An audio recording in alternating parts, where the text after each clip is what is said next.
Larry Holder, Josh Katzenstein here with you as we're at the Marriott Medical Center after the Saints and Texans wrapped up their really one full-scale practice. And look, the Saints have been globetrotting everywhere. I know it's a good thing to get a practice in with another team, but I do feel like, and you talk to the players afterwards, it's a sense of almost, all right, we're finally getting through this. There's a light at the end of the tunnel, and we're starting to get good work in. Second preseason game's coming, and I think that they see things differently than maybe they saw a couple weeks ago with all the work they've been able to do. Well, yeah, I mean, there's definitely a thought that they're turning the page, ready to get into the actual heart of the preseason schedule. You know, I think it was Zach Strief that said last week before the Patriots game that the first preseason game is really just an extended scrimmage, but now you get the second preseason game, you get a little more significant work, and then the third preseason game they actually treat like a real game. They might actually install some plays on offense Scouting and defense. reports. Scouting is a thing that happens, you know, and then you start making decisions on roster cuts. So, I mean, that's really when it starts heating up this week and next week. But the other thing is they see the light at the end of the tunnel in terms of getting home. I mean, not only because we're in Houston and it's close to New Orleans, but because we're not in West Virginia, and because they know that as soon as this game is done on Saturday, they get to go home. And do they stay in a hotel for the next week? They would break camp, essentially. They do break camp, yeah. So they get to see their families. You know, they've been gone for basically a month. So, and the rookies even longer. So, yeah, I mean, I think they're ready to, you know, just be done with this whole process, focus on the regular season. But obviously they're not going to take this game lightly. And I think we saw that they didn't take practice lightly. I mean, it was a pretty intense day.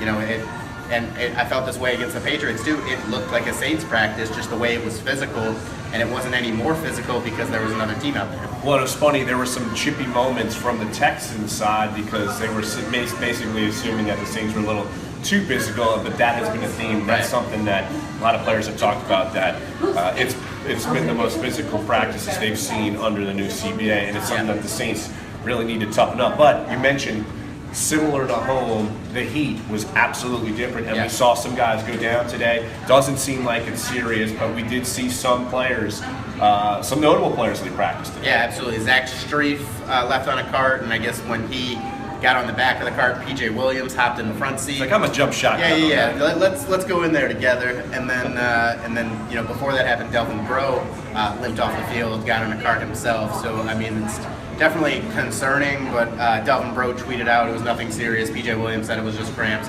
Not sure what's going on with Strief, but I mean, you might assume that it's just cramps. I mean, it's hotter here than it's been in West Virginia.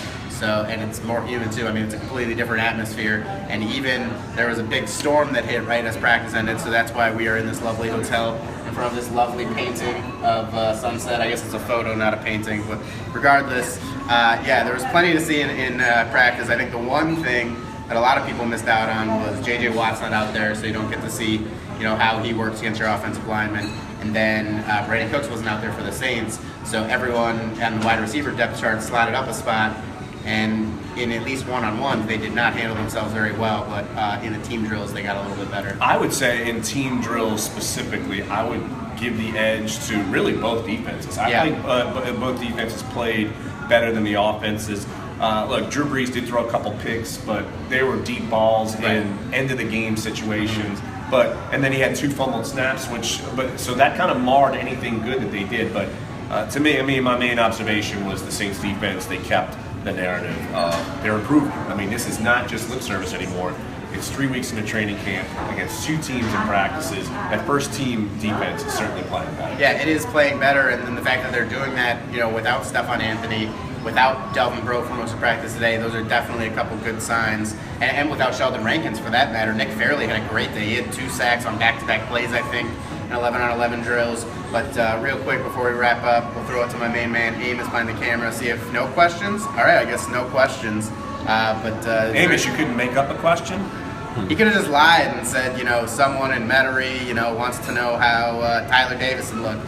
But he looks fine. The whole defense looked fine. They want to know how you look in a sweaty shirt because it's probably the first time you've actually sweat at practice. I don't know, man. The first day in West Virginia was actually just as hot as today, I think. Yeah, it was shockingly hot. And then the first day in New England was pretty hot. So everyone's making jokes. oh, you guys brought the heat, huh? But I don't think anyone in Houston is blaming us. There you go. Well, we're going to wrap up here.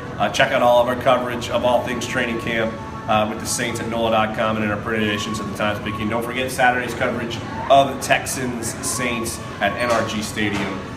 So it should be an interesting one. For Larry Holden, for Josh Katzenstein, thanks for joining us on Facebook Live.